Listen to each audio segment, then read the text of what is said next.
Good afternoon, restaurant fans and restaurant folks. This is Steve Barnes at the Times Union, back here with another edition of Table Hopping Live. We're a little late this afternoon, and I do apologize for that. There were apparently Zoom meetings stacked up like airplanes over LaGuardia, as they used to say. And so we are a little late. I apologize for that, but we've got good promotion to talk about for today. We are partway into the Lark Street Restaurant Week in Albany. We've got the Lark Street Business Improvement District Chairman, Patrick Noonan, who is with us, and he is also a participant through his restaurant. So we'll talk about that. So Patrick, is it normal? Is Lark Street Restaurant Week normally this time of year, or was it supposed to be earlier in the spring and then you bumped it because of the pandemic? So normally we have it in April. And obviously, gee, what happened there? Right. Small hiccup. So throughout the summer, we thought about things that the bid could be doing. Obviously, among the things that we do for our businesses is Restaurant Week, and we kind of held out as much as we could. And we saw an opportunity in October where there'd be the timing of which folks were ceasing their patio season.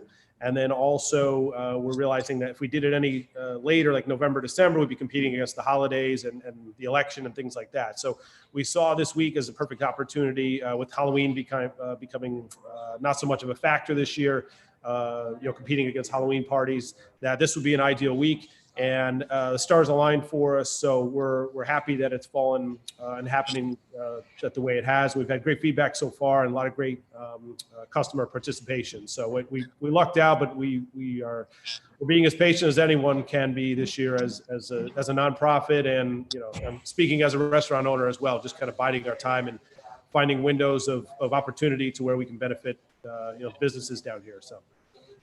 Now, there are 20 participating businesses, but the nature of Lark Street's businesses are so varied that it isn't as uniform as some other restaurant weeks are typically, which are typically, three-course dinners for 2020. So you have adapted. For instance, there's some that are at the $10 level, and there are others that have, rather than a special, it's a 15% off discount, and even Capital Wine, which is not a restaurant, simply says you show us a receipt and we'll offer you a discount. So how difficult was it, coordinating these 20 with the different price points and different business models they have? Because frankly, Stack's Espresso Bar and, Via Tacoma are very different businesses when it comes to, say, a $20.20 price point.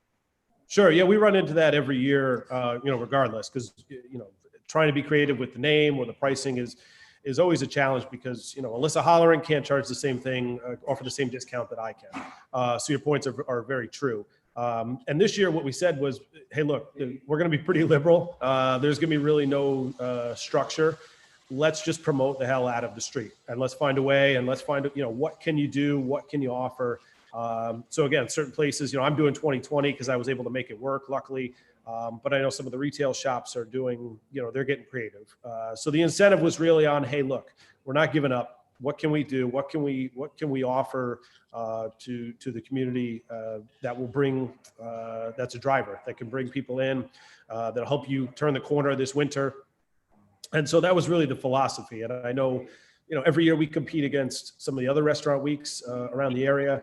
And so always looking for new ideas. I think this year it's something where, hey, look, the Lark Street bid's not giving up. We're not going to give up on our businesses. And we just wanted to find a way to get the word out and put something together, because we don't know what's happening, just like many other people. I know things like Santa Speedo, we're trying to evolve and do it virtually. So, we're coming up with ideas that'll get folks down here. We're also somewhat of a victim of our footprint. El Loco's not a big place. A lot of these places down here are not very big. So, some places doing gift card promos. I know Shogun is doing a gift card promo. So, is there a virtual way that we can get folks to participate in helping out Lark Street businesses? And that's why we said, no real rules this year. Let's try and manufacture something that'll just result in everyone getting a little more cash flow, a little more business, and some folks through the door. So. And what are you hearing from members and just seeing and also seeing walking through your own door at El Loco? Is this mostly takeout, or are there the people interested in dining in? What's the majority? We're getting a little bit of both. Luckily this weekend, a lot of it was dine in. Folks were comfortable, and I speak for myself and others, and we're trying to provide a safe environment. So folks were safe in being here. We were lucky enough to have the patio as well. But you look at the weather today and the weather the rest of this week, they're talking about flurries and snow. So, we're going to have to evolve and hope that, this is something that's going to be a driver for indoor business mostly.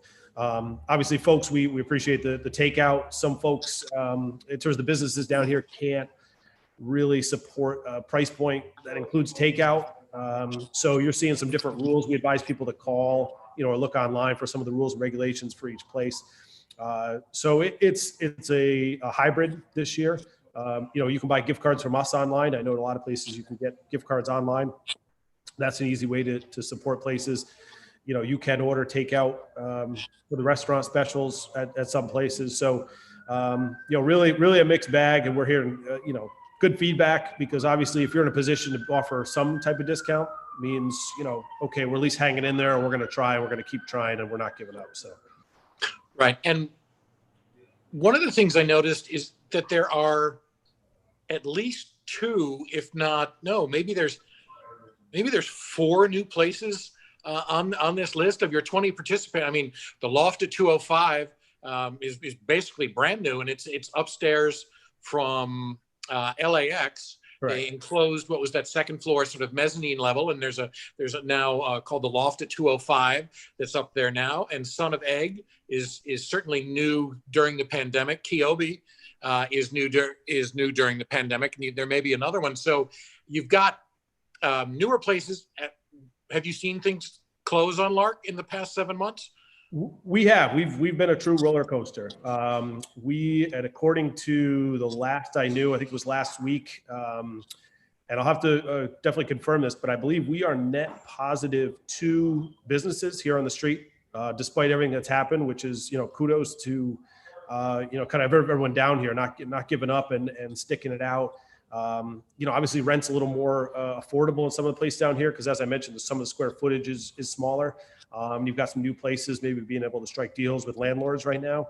And that's a kudos to everyone who's involved. Our staff at the bid, the mayor's office has been fantastic in helping us out. So I really can't thank them enough.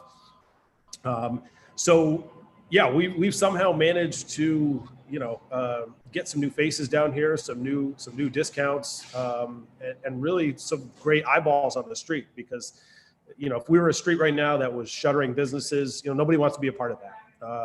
We are lucky enough to have some places opening, some very new, Son of Egg is incredibly unique to the street. And then some of the places that have been around forever. I know Alyssa's busting her butt over there. She's got some great deals. Mark, as you mentioned, at Capital Wine, so I think everyone's in this fight together. And I think that's what's impressive about what's going on down here. And that's what I think has given us great confidence that we could pull off this restaurant week and still do some things over the winter to drive people down here. So, well, speaking of the winter, how do you, first as an operator, and then as the chairman of the Business Improvement District, are you trepidatious about winter? Are you scared of it? What is this? Because we have no sense that this 50% capacity restriction is going to raise to 75 at any point soon, because of what's going on elsewhere in the country, even though still relatively good numbers for the capital region and in Albany. So tell me about your attitude about winter. Yeah, first as an operator, I don't know. I think I'm more nervous for the next 5 months than I was for the previous 6. Obviously we were, flying by the seat of our pants for the last 6. But for the next 5, knowing, being born and raised around here and know what I know about this business in the wintertime, I am not, optimistic. I know what we have to do, and we're going to continue to do it. But in terms of, we're going to watch the election. We're going to see what happens there. Then we're going to watch some of the numbers, some of these spikes. And then we're going to watch the holidays. So we're going to take it kind of 30 days at a time. I think if folks are generous during the holidays and restaurant week is a hit and the election turns out in a situation where people are comfortable spending money and they're not sitting on their wallets, that can all be good for us. But January, February, when there's a foot of snow on the ground, who knows, what's going to happen? Are people going to be reliant on Grubhub? Are they going to be reliant on, cooking from home? Those are the things we don't know. Because again, Grubhub takes a large percentage. Some places don't have the ability to offer a ton of takeout or delivery. So there is a ton that could go wrong in the next 3 months. Sure. And frankly, if the coming winter decides it wants to be in line with 2020, it's going to be terrible. I mean, we've had some relatively mild winters in recent years. But if we're getting 8 inches of snow twice a week, that decimates the restaurant business anyway. I remember one Valentine's Day when we got about 20 inches of snow, and it destroyed businesses on one of their biggest nights of the year. So I think that was a weekend too, that Valentine's Day. Right. Right. Yeah. And so if this winter decides to be as contrary as the rest of 2020, it's going to be even harder. Yeah. It's I'm with you. I think at least the rest of 2020 is one big, toss up. And so we're prepared to just, we have a great model here. And we've got some great staff and we've got great partners with the city, like I said, and Mayor Sheehan's been amazing. So we're going to keep, holding down the fort. Whether we make any money or not is a different story. All right, let's ask about that. Where are you? Because I've been hearing from places anywhere from 40 to 60% reduction year over year. So that's, we're at half of where we should be in a good October. Is that what you're seeing for you? I think that 40 to 60, depending on what month you're asking me, that's right. a very solid number. But I say, most places I'm sure looking at half or 60, on the upside. Anybody who's killing it is lying, and that's say someone has figured out, maybe they haven't figured some things out. But again, we've had some great stretches, and we have made some money in some of the summer months, and people were great with Cinco de Mayo. But where our staff we were killing ourselves because we were short staffed, and you can't keep that model up forever. So right. Let's say we're looking at these things in increments. Okay, who do I have for the next 6 weeks, and what are we going to do? And that's what we're doing now is saying, okay, we're going to get some. We shrunk our menu. We're actually going to look to bring our full menu back because we know we can handle it. Because the folks who do come in here, it's going to be few and far between over the winter, and we want to give them the best experience possible. We don't want to be out of anything. We don't want to say, sorry, we got rid of that. So we're going to kind of do it a little backwards. We're going to do a gift card promo. We're going to do our full menu, and we're going to see what happens. Between now and January 1st. Certainly, we've discussed the option, and I've thought about, as we said, if it's going to be 10 degrees in the middle of January, there might be a week or two where we can shut it down and give everyone a break. Who's been with me since March and helping out, and just to really rethink and just know that, hey, look, we're not going to open every day to break even.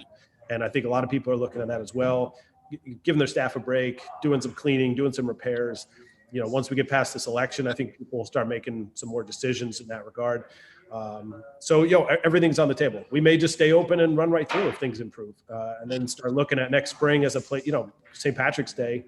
And Easter time of where, hey, we can get the patio going again, and some staff will come back, and we might know more about an antibody at that point, and there might be another relief package by then. So just have to be patient, which I'm not good at. I know a lot of restaurant people are not good at being patient. We're not in a patient business. We're kind of you're looking at all options, and you're trying to keep everyone calm and try and make sure everyone's paid, and make sure all the bills are paid, and keep the lights on at the end of the day. So, all right. Thank you very much. We've been chatting with Patrick Noonan, who owns El Loco and is also chairman of the Lark Street Business Improvement District. The Lark Street Bid is sponsoring the Lark Street Restaurant Week. Started last Friday, runs through Thursday of this week. There's 20 participating restaurants and other businesses, all of which are offering a variety of discounts or promotions or deals. Some of them are multi-course meals for $20.20. Others, like the Lionheart, knowing that what they do, they're offering you 4 beers and a big pretzel for $20.20, which they say is a $32 value. So you've got all sorts of things available up and down Lark Street, and around the corner on both ends of Lark Street, it extends to El Loco and to Umana and Son of Egg and some others. So they're all there. Check it out on the Lark Street Bid's website. All of the information and the menus are there. Thank you again, Patrick, and we'll talk again soon. Thank you, Steve. Really appreciate it. Thank you. All right. I will be back in 2 weeks with another Table Hopping Live, and until then, eat well and be